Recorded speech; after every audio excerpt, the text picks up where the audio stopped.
distractions in the background. So, and I will just as a note to everyone, and especially to Mr. White that's sitting there, if you see me looking down on my phone or typing away or anything like that, students know that it's not me being rude and doing other things. I stay in constant communication with the schools that are connected in here. So this is how we communicate, by text or by email over my phone. So again, that's to everyone out there that if you need to communicate to me, please send texts, just so we don't interrupt the program. Unless it's a very pressing need, then feel free to unmute and shout something out. But I prefer if we can keep it over phone. So let me say good morning to everyone. I want to welcome you all to the Pro Football Hall of Fame in Canton, Ohio. Again, my name is Jerry Shockey. I oversee all the youth and educational programs here at the Pro Football Hall of Fame, and we are extremely excited to be connecting with you guys here today. We have some veterans in the crowd, and we have some new ones in the crowd as well. So we're extremely excited to present to you Pro Football Hall of Famer, Mr. Randy White. And before we get to Mr. White's introduction, just a few things a few folks that I would like to recognize, and also just give an idea of the program, since some of you are new to this. The real idea and premise behind this program is to convey what it takes to get into the Pro Football Hall of Fame beyond just the athletic ability. And some of you that have joined in before have heard me say this, a couple times, but it took a lot more than athletics and skill and things like that to get into the Pro Football Hall of Fame. It took those 6 core pillars that we're going to be talking about, and you guys are studying to prepare for this. So trustworthiness, respect, responsibility, fairness, caring, and citizenship. And those are just the core pillars. There's obviously a number of other character qualities that you could say that helped our Hall of Famers propel them to Hall of Fame careers. And I don't think it's a secret, but I'll share it in case if it is a secret for some of you. These aren't just character qualities to being a great football player.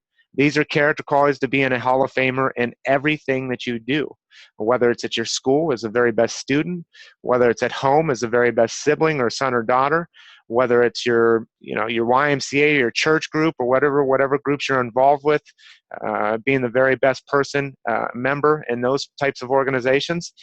So it's who you are.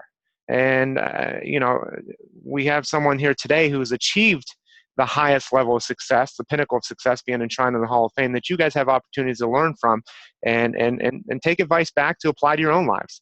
I can tell you, as many of you know, I keep a pen handy because I take notes throughout the program.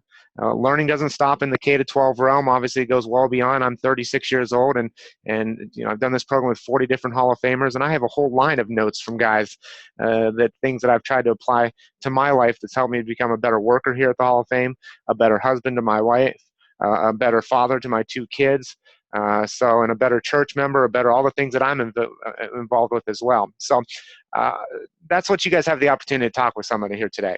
So before we get into the introductions, there are a number of folks we have to thank and that we would like to recognize that help make this possible.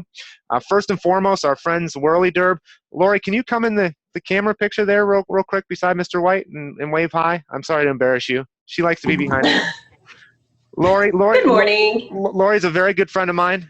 She used to be with Dallas ISD and now with a place called Whirly Derb. And by the way, if you guys ever get the chance, check out Whirly Derb's programs. They have some awesome content, awesome programs. So thank you, Lori, for taking the time out of your day and hosting Mr. White. I think there might be a few Cowboy fans in there at your office. I don't think they were really too pressed to have Mr. White come into their facility today. So yeah, you didn't have to twist our arm very hard to do this. So. Thank you very much, Lori. I appreciate it.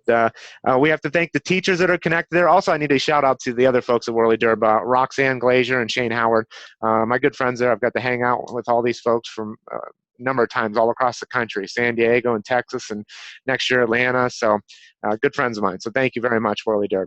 I would thank the teachers for making the connections, doing the prep work with your students. I saw the questions that you guys that you've submitted. Awesome questions. So we're really excited to get to those. But we have to obviously thank the students because you're the real stars of the show.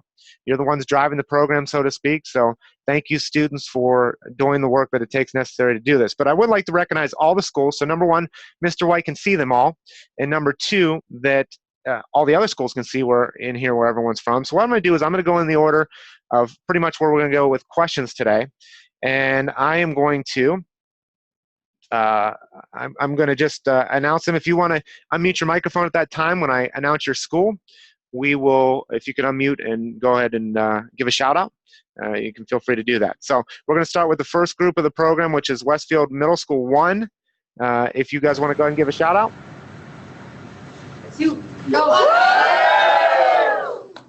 Thank you, Westfield 1. Good start. Good start. Let's go. Hopefully the Altitude Academy, I don't know if you fixed your video issues, but Altitude, if you want to give a shout out. Okay. You guys getting video at Altitude Academy? No, we're not. Okay. All right. All right. We'll go ahead and mute there, and hopefully we get things figured out. We're going to go to Waco, Texas at the ESC 12. I think that's Penelope's group? Penelope? Yeah, Penelope? Yes, we're here. Okay. Don't sound so enthused. Let's try that again. What school is that? Penelope School. Penelope School, okay. All right, let's try it again. Penelope School, go ahead. Come on. All right, thank you. Thank you very much. A little more enthusiasm there. Thank you. And I'll go ahead and address you guys as Penelope now. Let's go to Seguin, Texas, Breezemeister Middle School. I know you guys are having some bandwidth issues, but if you're there, if you want to give a shout out. Okay. All right, thank you very much. And Berea City had to cancel out. Let's go to Newark, Ohio, Newark Digital Academy. Woo! All right, there we go. Representing Ohio. Thank you very much, Newark. Go Browns. There aren't too many people saying that these days, but let's go to Westfield 2. Woo! Thank you, Westfield. Let's go to Westfield 3.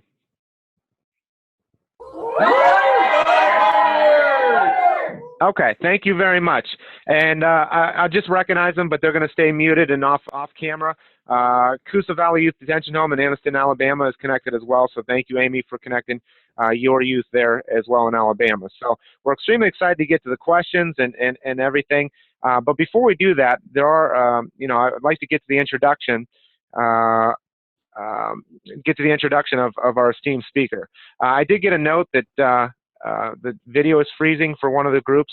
I'm assuming it's coming through fine for the other groups. So if it's something that's freezing, it's probably a bandwidth issue on your end, unless somebody else number of people chime in and say it's bad for everyone.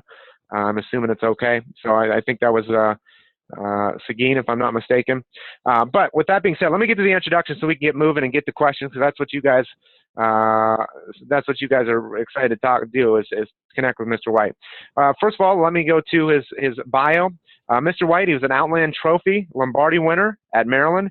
He was the #1 draft pick in 1975. He possessed quickness, balance, toughness, ability, desire, and intelligence. He played in 209 games. He missed only one game in 14 years.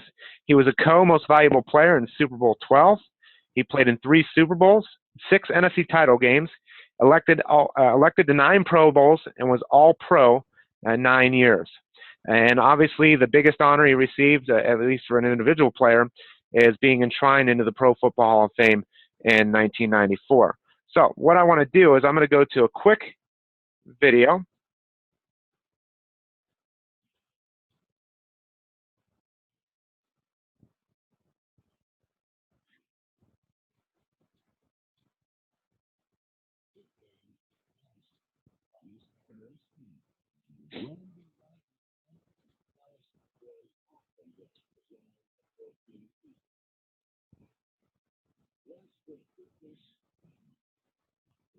Let me do that again. Voted to the all nicknamed Monster by his Cowboys teammates. Randy White was the anchor of the Dallas Cowboys' awesome defensive line for 14 seasons. Blessed with quickness, balance, toughness, and intelligence, White was a complete tackle. He was voted to the All-Pro team for 8 years and to the Pro Bowl 9 times, and captured 1 NFL Defensive Player of the Year award.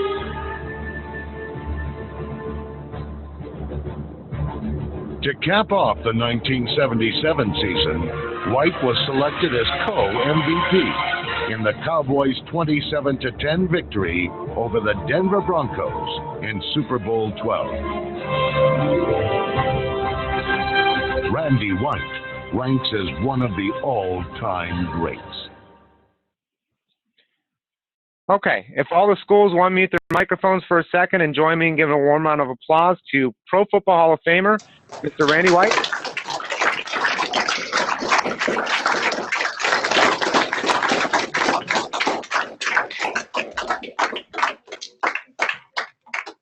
And Mr. White, the microphone is yours, sir, for your opening remarks. Oh, I'm on. Well, Jared, thank you. It's a pleasure to be here with you today. I didn't get you all the information for your introduction. I'm sorry for that, about my off-the-field endeavors. But anybody out there, if you're ever in Frisco, Texas, I have a barbecue restaurant called Randy White's Hall of Fame Barbecue. If you ever get down here, come see us. We got a lot of good food.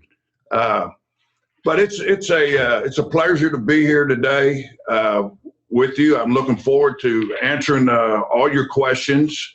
I guess to start things off, I think Jerry you wanted me to talk a little bit about some of the things that I feel are important. There's a lot of qualities that a person has to have if they're going to be successful in life and whatever endeavors they pursue, athletics, whether you're in the band or whether you're a student, whatever they are. And the one I think is very important is you have to have empathy. That's caring about other people. That is so important. On a football team, you get guys come from all different walks of life, but when you're together and you come together as a team to achieve a specific goal, it's not just about the X's and O's. You have to develop a relationship, and you have to care about each other, and you have to encourage each other on a football team. You never know where somebody is on a given day. And a little word of encouragement goes a long way a lot of times.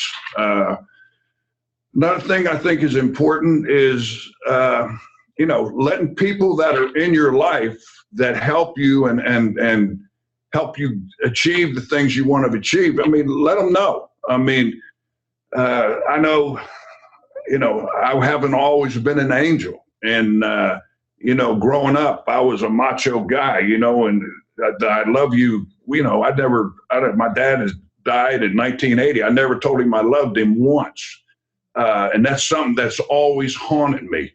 So tell the people you care about, your mom, your dad, don't be afraid to just tell them, hey, I love you. You're important in my life, and I appreciate everything you do for me.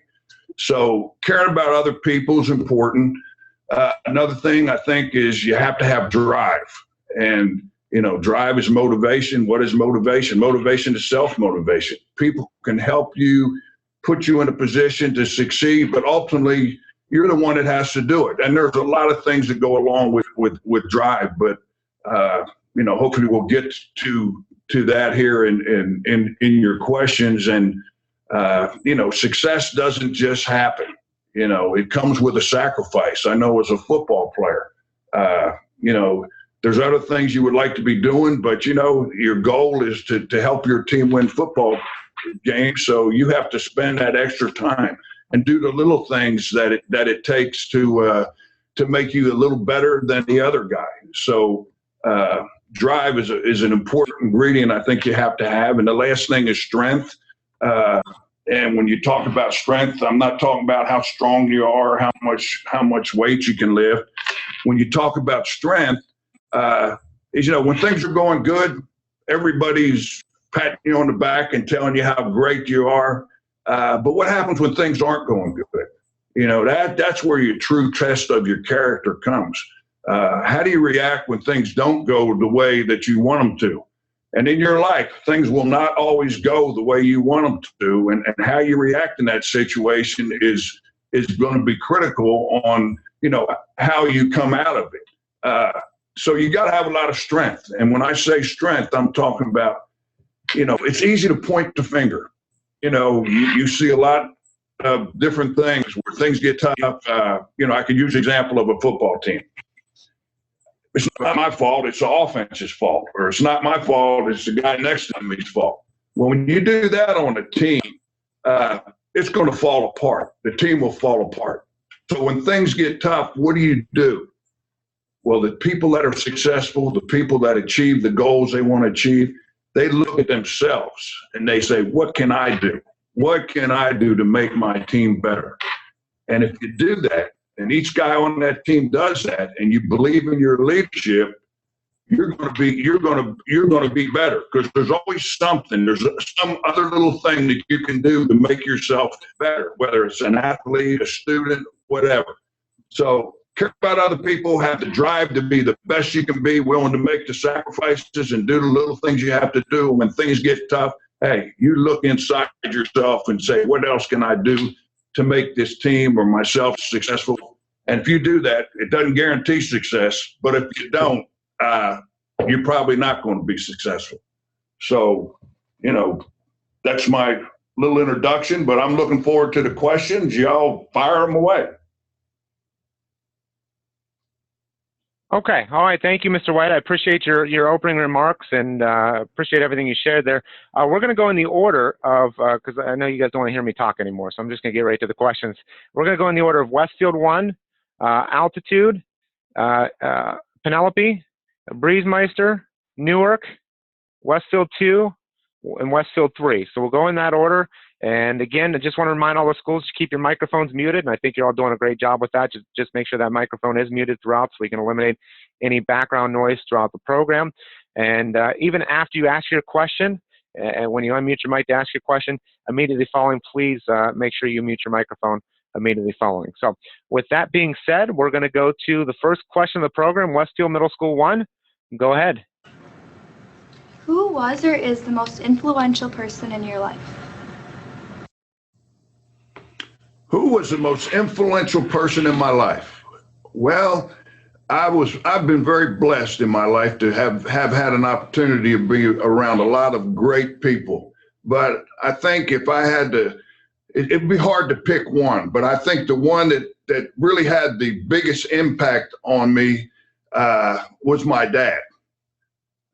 From a young age, my dad, he was a paratrooper in the Second World War, jumped at the Battle of the Bulge, and we had a pretty strict growing up. I mean, you told the truth, you didn't talk back, and there was consequences if you did that. But my dad was probably he used to tell us this when we were a kid. If I heard this once, I heard this 1,000 times. If you're going to do something, do it right. Don't do it halfway. Anybody can do it halfway. And if you start something, you finish it. And, those are two pretty good things that if you can do that, it has a big impact on your life. And you talk about character. You develop that character throughout your whole life. And I'm getting off the subject here, but, like I said in my opening remarks, it's not always going to be easy. You're not always going to, you're going to make some bad choices. Hopefully you don't, but things don't always go the way you want them to. And, if you have those type of things to fall back on, it'll be very helpful to you. But my dad, to answer your question, my dad was probably the most influential person in my life growing up, and he taught us, right from wrong. And that was, if he was here, I would thank him every day for what he did for me when I was a kid growing up. Okay, thank you, Westfield. I saw that the Altitude Academy, they have a young man already queued up. I can see you already prepared. So, Altitude, if you want to unmute your microphone, go ahead with the question. Okay, go ahead now. Look at the camera. I want to know how many championship rings you got since you growing up. You have to speak up, or the teacher can repeat that. You got Can we have the teacher repeat that directly in the microphone? I'm sorry. How many championship rings have you gotten since you were playing like as a kid growing up all the way to NFL? How many championship rings? Correct. Yeah. How many championships have you won over the years, growing up, all the way through? I think from my childhood, I guess, all the way up through the pros. Oh, I don't know. I played on one world championship team when I was with the Cowboys. That I played in 3 Super Bowls, but only came away with 1 world championship ring. You know, I don't think I ever played in college. We won the ACC, but we didn't get a ring for that. You know, the Super Bowl is probably the biggest championship that I've ever won. I mean, that's the epitome for, you know, an athlete that plays professional football is, you know, have an opportunity, number one, to play in the Super Bowl, which is very tough just to get there, and then winning the Super Bowl. You know, my first year I was a rookie, and we made it to the Super Bowl. Well, I didn't really know what the Super Bowl was all about. You know, we played the Pittsburgh Steelers, and they beat us. And then, you know, it kind of started sinking in what it really meant to get to that Super Bowl. Then have another opportunity to go back and to win the Super Bowl. That was the main thing. I mean, that particular day, Harvey Martin and I were chosen to co-MVPs, but, you know, Roger Staubach could have been the MVP. Ed Too Tall Jones, my other teammate that played on the side of me, could have been the MVP of that game.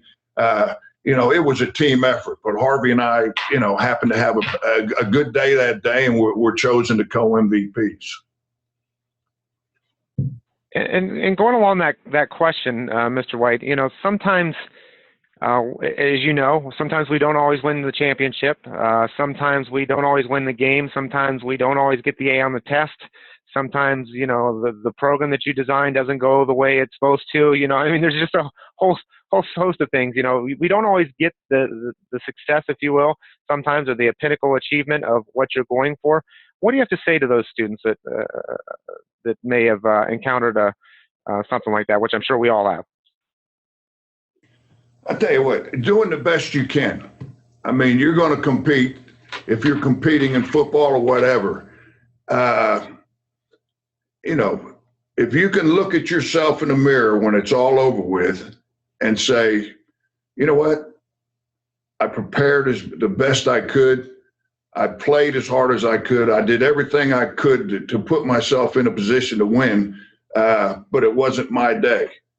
But that being said, I would go back the next year and I would start over and I would evaluate, you know, what I did the previous year and say, okay, now what can I do different to make myself better? Because there's always something you can do to improve yourself as a person, as an athlete. And, you know, you can never be satisfied. You can never be satisfied with, you know, where you are or what you've accomplished. When that's over with, you know, now you move on. When I play football, you know, no matter what success we had that year before, I'd go back, I'd probably take 2 weeks off, sometimes just a week, and I would be back lifting weights, getting myself ready to play for the next year. And, you know, you start sitting back and patting yourself on the back and you know, thinking how great you are, how good you are. That's when somebody's going to sneak up and they're going to thump you. So, you know, I mean, that's the way I did it. You know, I just never, I was in my 10th year, and Coach Landry, Tom Landry, the young guys out there you may know who he is, but he was one of the finest people and one of the greatest coaches, and he was a tremendous influence on my life. Some of the things he taught us and the things he said, I still fall back on today.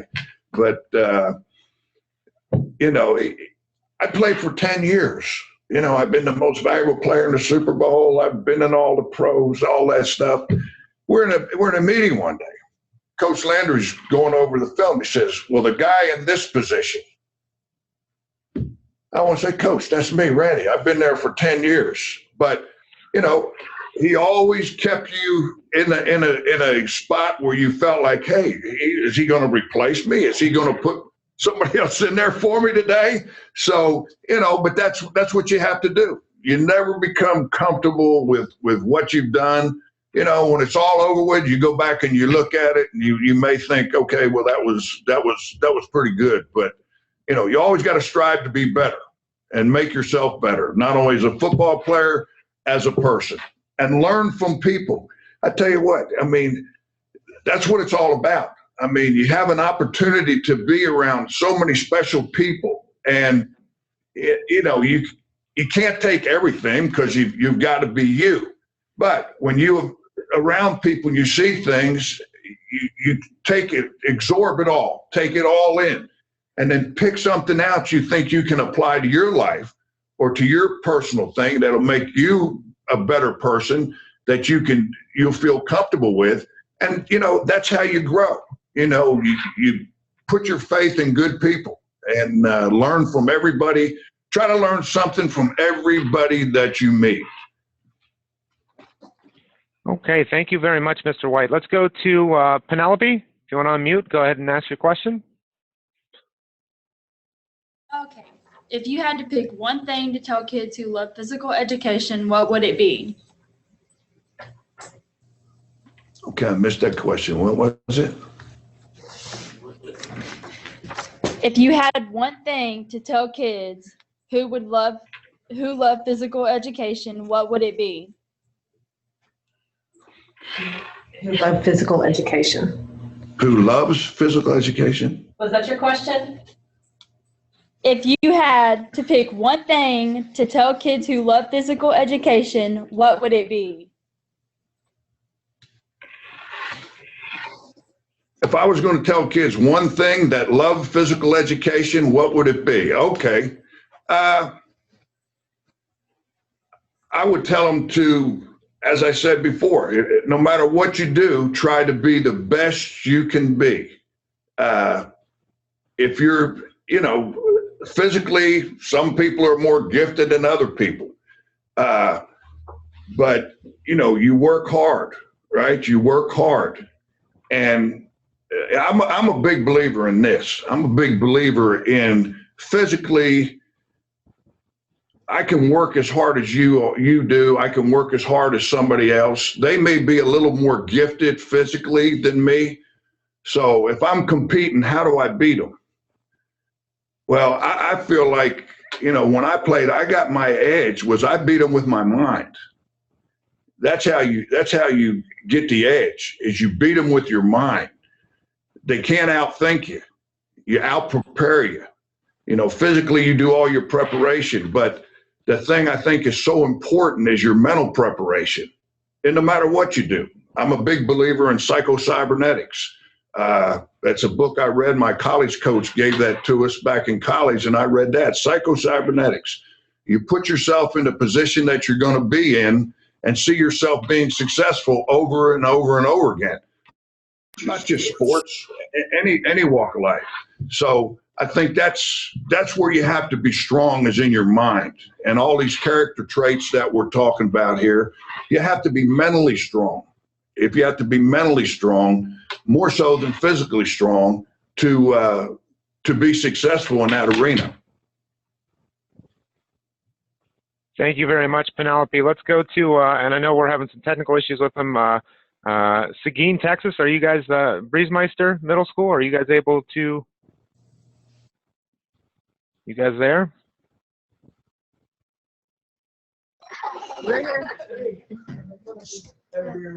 How did you balance commitments on and off the field? Oh, can you repeat that? That was hard to hear. How did you balance commitments on and off the field? Did you get that, Randy? I didn't get it, Jerry. What was the question? How do you balance commitments on and off the field? I tell you that, you know what? That is an excellent question. I tell you, and it's a tough one. I tell you, that's one I always had trouble with. Is, I was so focused on football and my athletic career, I wouldn't give the attention to some of the other areas of my life that I should have been. And, it took me a while to kind of, get a grasp on that. And that's important, is keeping balance in your life. Your sports, and you have to do everything you can to be the best you can be at what you're trying to accomplish. But, if you have a family, if you have friends, you got to balance that to where you don't neglect the other areas of your life to where it would cause problems for you, and then it would affect your performance as an athlete. So that's just something you have to be aware of as you're going through life, is that you keep balance all the different things that are important. Some of the stuff can be eliminated, but some of the things you really have to focus on. And again, that's just mentally evaluating the situation and making a conscious effort to put everything where it belongs and prioritize it and keep balance in your life, because balance in your life is important. Yeah, great question. I think out of all the years we've been doing this, I don't know if anyone's ever asked somebody that one. That's a great question. Very That is a great question. It is. Thank you very much, Seguin. Let's go to Newark Digital Academy.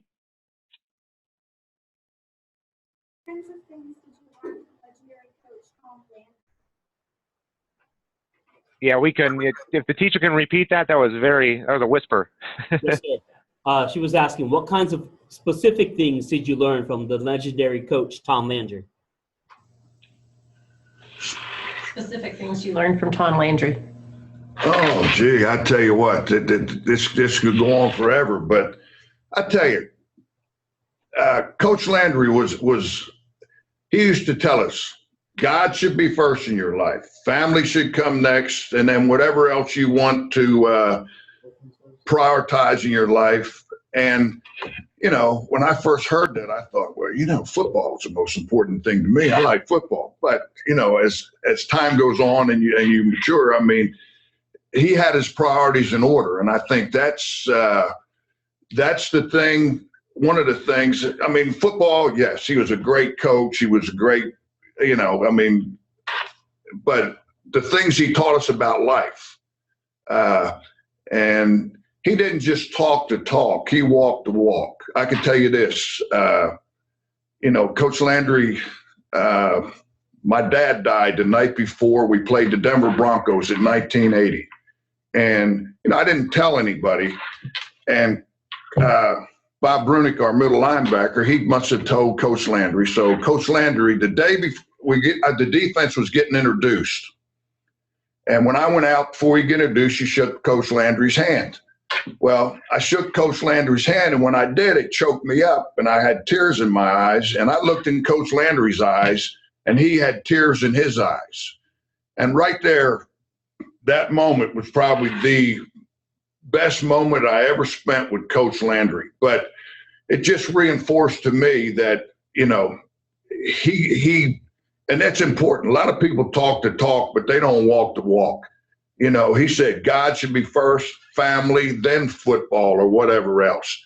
And, right there in that moment, he didn't care about that football game. He knew I was hurting and he was feeling my pain. And, I'll never forget that moment that I shared with Coach Landry right then.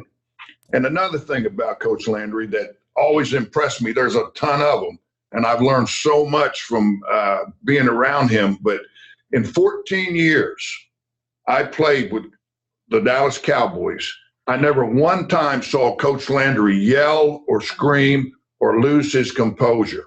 I don't care what the situation was. He was always thinking 4 or 5 jumps down the road. And I never once saw him yell or scream. And that, I tell you, that really impressed me.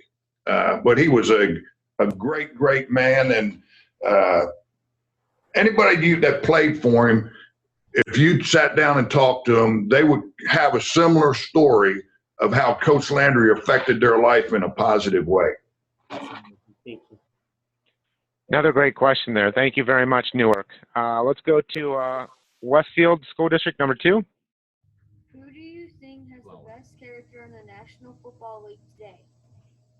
I faintly heard it, but who do you think in the NFL today has the most character? Oh, there's a lot of guys. It'd be hard to pick out who has the most character. If I was thinking about a character guy that just popped off the top of my head, I would have to say Peyton Manning. I mean, you just watch that guy, the way he carries himself, not only on the field, but off the field. He's a great example, a great role model.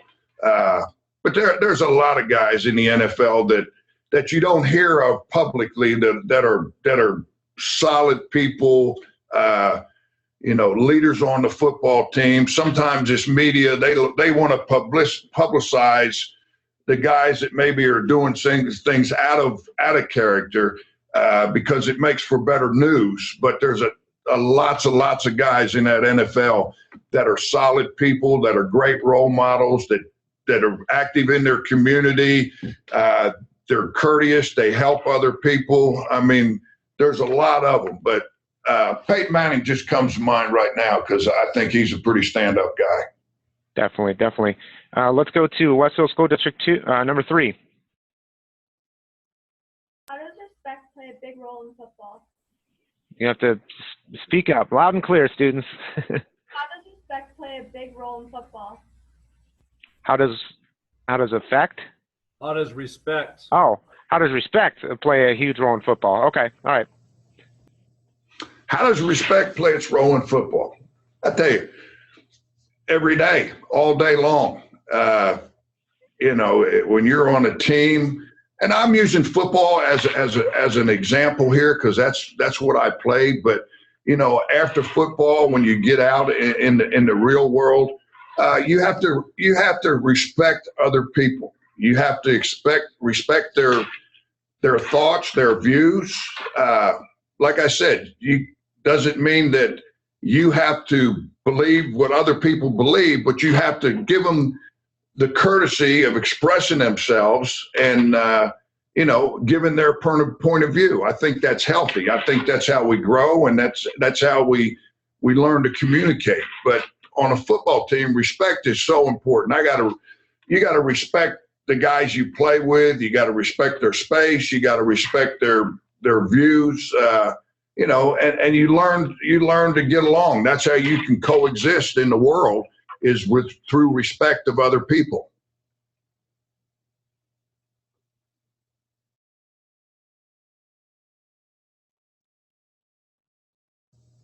You're muted, Jerry. I tricked myself. Westfield 1, go ahead. We'll go back to the top. Thank you, Lori.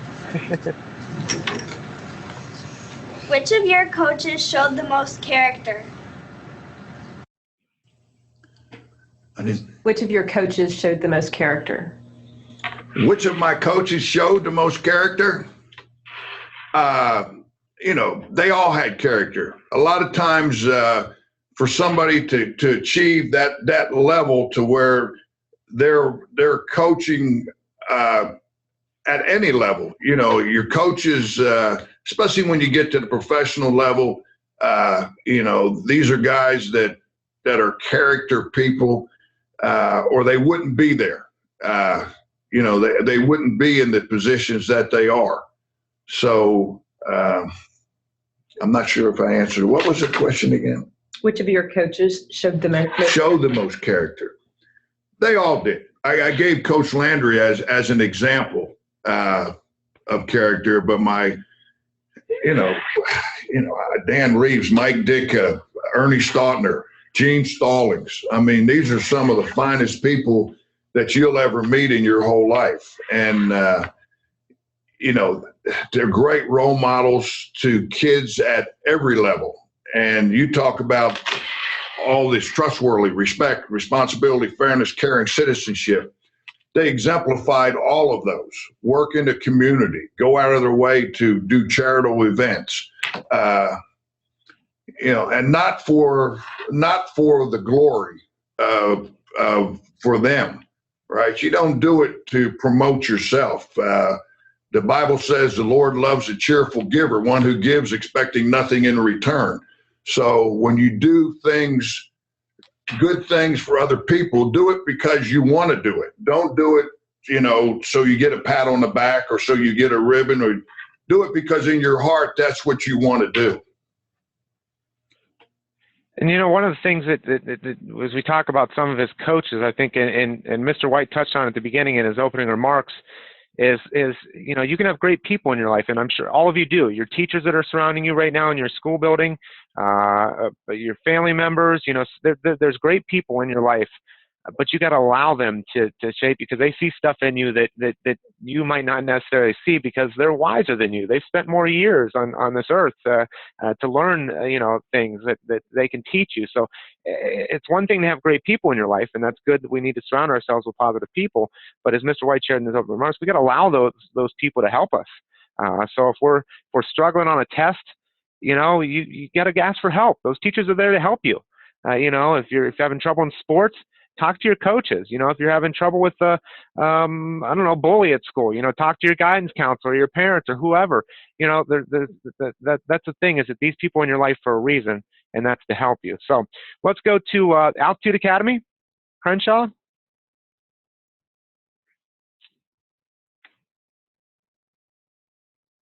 Altitude Academy. He's coming. Okay. All right. Thank you.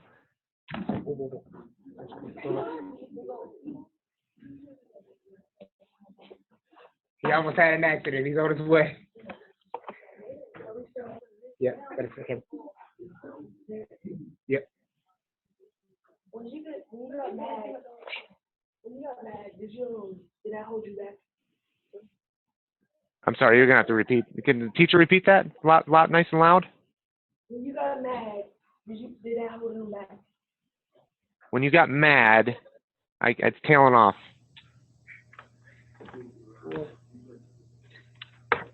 Basically. All right, Mr. White. Well, I'll finish. I'll draw my own. I'll draw my. Oh. Angry at times. Did that help you with football, or how did you translate it into football? Okay. When you got mad, did it help you? Did it help you at all when you got mad during football or life? Well, I don't think getting mad is the proper word. When I was playing football, yes, I'm playing a physical sport, and I have to build myself up mentally to a peak to where when I go out there and compete, I'm physically going to try to hit another guy. So I wouldn't say being mad helped me, but I think that's the game of football. And you have to play it with a little chip on your shoulder, and you have to play it with a little anger, especially the position I played at defensive tackle. But here's the key. They used to call me Manster, half man, half monster, because on the field I was a mean guy, and I played the game of football the way I thought it should be played. And I wasn't a nice guy. I wasn't out there trying to win a popularity contest. But I got the nickname because it's tough to do this too. Trust me, it's very tough. Took me a long while to get it, but I finally got it. But then off the field, you can't walk around with that attitude, with that chip on your shoulder, being mad at people, having that attitude. I mean, you just can't do it. So that's something you need to learn how to separate. When you're competing, yes, you have to have a certain mindset. But when you leave that football field or basketball court or baseball field, you have to switch gears, and you have to fall back on some of these traits that we're talking about. Caring about other people. That's why I say that's so important. That's what you do when you're competing is one thing. When you get away from that, you have to switch gears and go back to being a nicer person. Thank you very much, Altitude. Let's go to Penelope. Talent or hard work? Which is most important to you? Talent or hard work? I tell you, they go hand in hand. But like I said earlier, not everybody is going to have the most talent. The position I played, defensive tackle in the NFL, I was 6'4", and I weighed 263 pounds. Well, I was considered an undersized guy. So physically, I played against somebody that was bigger than me, not necessarily stronger, but I played against guys that were bigger than me every week. So how do I get my edge? Mentally, that mental preparation. I tell you what, through your whole life, if you think your way through life, you have to live life. But if you think about things before you do them and analyze them and figure out how they're going to affect you, how they're going to affect the people around you, you're going to be much better off if you do that. So physical talent isn't always the only deciding factor. Develop that mind, get that education, do all those things, and you're going to be way ahead of the game. Okay, thank you very much. Let's go to Breezemeister Middle School in Seguin, Texas. What motivated you to start playing football? Motivated me to play football. From a little kid, actually baseball was my best sport. When I was a senior in high school, the Philadelphia Phillies offered me $30,000 to sign with the Phillies, and I would have done it right then. My dad was a butcher, earned $10,000 a year. I thought I was going to be rich, and my dad said he's going to college and play football. And whatever my dad said, I did. But I always, since a little kid, enjoyed sports, and I always had dreams of playing professional football, baseball, basketball. I didn't care. I loved all those sports, but football just happened to fall into place for me, and I was blessed. And I had an opportunity to play professional football for the Dallas Cowboys and play for 14 years. Trust me, I've had a blessed life, but I've always, in the back of my mind, always when I was a kid, I would always look at the football cards to see how big the guys were, to see if I was getting big enough to maybe I could play. That was always a dream of mine. And if I could give y'all some advice, have that dream, but get an education. Get an education, have a backup plan, because just a very small percentage of people have an opportunity to play professional football, and much less stay there for any length of time. But get your education. I regret that to this day. When I was in college, I wish I would have been more focused on studying. So maybe I could go into law enforcement when I got finished with football. Maybe I could have been a game warden, which is something that I would really have loved to done after football. I wish I could have been a game warden up in East Texas, going around checking people's fishing and hunting life, but I didn't have the education. I didn't have the vision. I didn't know back when I was playing football in college, that's what I would like to do. So that's what I'm talking about. Think about, just don't think today. Think down the road and what you want to do, and then set goals. I've always been a big goal setter. You got to figure out where you are, where you want to go, and then the methods on how you're going to get there. That's been around forever, but that's important to have goals. And once you set your goal, as you're going through it, things may get a little, and don't just do it in your mind. Write it down on a piece of paper. Write it down on a piece of paper so you can go back to it and reference it, so you can say, okay, well, heck, I'm getting off track on this method. I'm getting off track on this method. And you can change your goals, but you should always have goals. You should always have something that you're shooting for. I don't care. I'm 61 years old. I'll make up a goal every day that I have to do, because if I don't, I'll feel like I'm not accomplishing anything. Every day of my life, I try to accomplish something positive. Even if it's now my goal, if I see somebody that doesn't have a smile on their face, my goal is to make them smile. One way or another, I want them to smile before I walk away. And you'd be surprised, man. People really want to smile. They just need a little encouragement sometimes. So, goal setting is important. Put it to you that way. Thank you very much. And I'd like to reemphasize, students, if you are taking notes like I am, I wrote down get an education, underline that, circle it, put exclamation points next to it, and put a smiley face, just so that stands out in your notes. Because I can tell you right now, as working here at the Pro Football Hall of Fame, if I didn't have an education, I wouldn't have been considered for the position here 14 years ago to even work here. So, yeah, get your education. It's of utmost importance. Let's go to Newark. Mr. White, who was your nemesis on the D-line? Who was my what? Who was your nemesis on the D-line?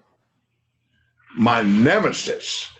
I tell you what, I played against a lot of great players. I played against Mike Webster from the Steelers, John Hanna, but the guy that gave me the most trouble was a guy from the old St. Louis Cardinals. They're the Arizona Cardinals now. Y'all won't remember that.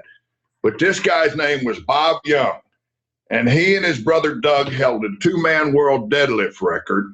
He used to compete on them strongman shows on television, and he weighed 315 pounds before these 300-pound guys got popular. I'm playing defensive tackle. I weigh about 260, 265 pounds. I get against Bob Young. Well, I'd hit him as hard as I could, right under his little chin, and knock his head back. He had a big old head, and the fat stuck out of his helmet when he got down in his stance. And anyway, he'd drive me back 5 yards, fall off, make a tackle. We'd get in those meetings, and Coach Landry, he would show the film. And if he called me Randy, I knew I was in good shape. If he called me White, I knew it was going to be a long day. Say, White, you got to stop him on the line of scrimmage. White, you got to stop him on the line of scrimmage. I always want to say, Coach, you stop him on the line of scrimmage. I can't. But I would beat him on every pass rush. But Bob Young was the toughest run blocker I played against. Fun to compete with. Got to know him at some of the Pro Bowls. Great guy, but he was tough. Thank you so much. Thank you for the question there. Let's go to Westfield 2. If you could go back and change something you did, what would it be and why? If you could go back and change something you did, what would it be and why? Well, I would change a lot of things if I could go back. But I think the things we do and the events we go through make us the person we are. I couldn't sit here today and tell you some of the things that I'm telling you had I not gone through my experiences in life. And really, I don't know what. The one thing I would change, I would have gotten to know the Lord on a personal basis. I always believed in God ever since I was a little kid. I always believed in God. I had the Spirit inside me. But I never really took the time to get to know God and develop a relationship with Him. And if I had done that, I think I would have had a lot better life, and I would have avoided some of the landmines that I stepped in along the way. I probably would have avoided doing that. So if there was one thing I wish I would have got a little earlier, and it would be that. Thank you very much. Another great question there, Westfield. Let's go to Westfield number 3. What struggles did you face while trying to complete your goals?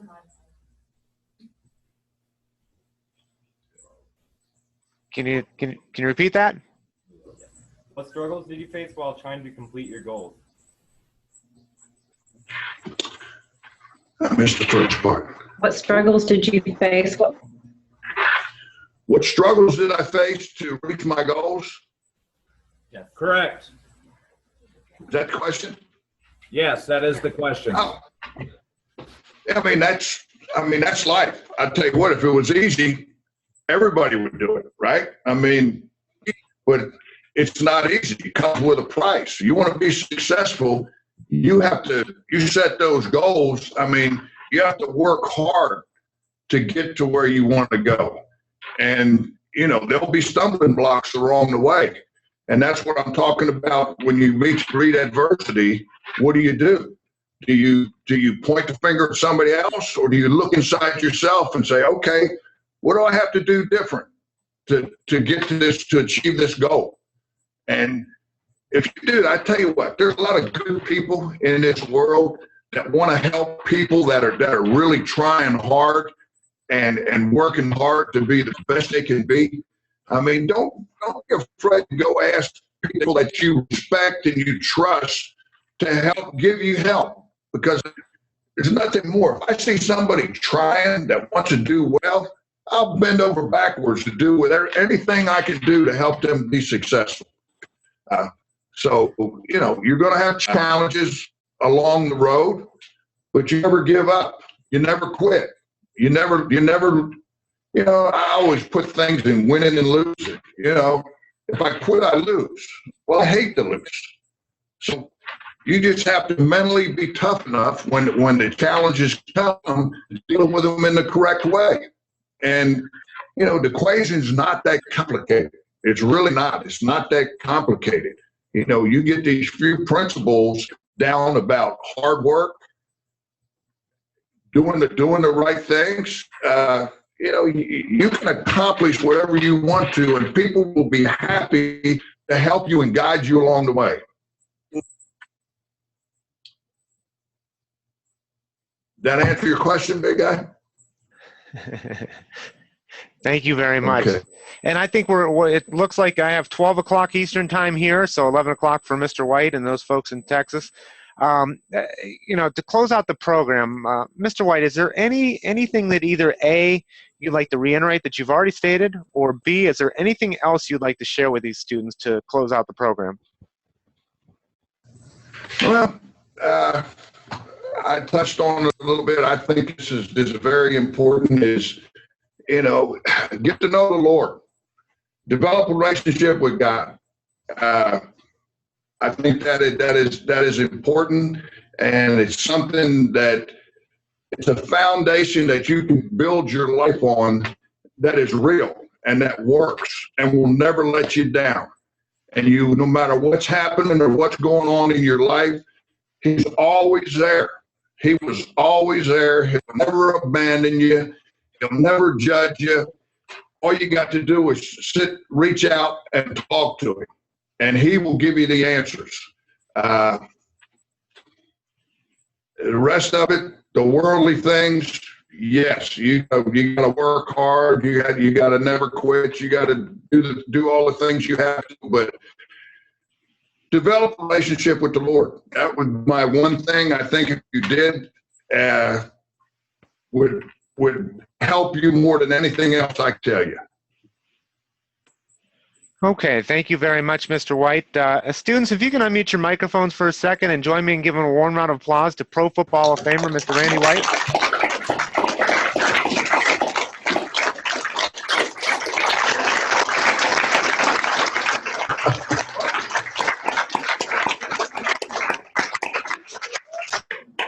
And Mr. White, on behalf of the Hall of Fame, you know our staff very well here, from our new director, who's actually, our new director makes Mr. White look tiny. He's 6'9", 400 pounds, David Baker. So we've got an actually he never even played football. He's a basketball player. But from David Baker to our executive staff to everyone here, thank you very much, Mr. White, for taking time out of your busy day to talk with these students, and I think share and deliver a very powerful message for these students. We'd also like to thank all the schools: Westfield, Altitude, ESC, Penelope, Breezemeister, Newark, and Coosa Valley. Thank you very much for tuning in, and we appreciate everyone's participation here today. And this concludes our program. Take care. Thank you, sir.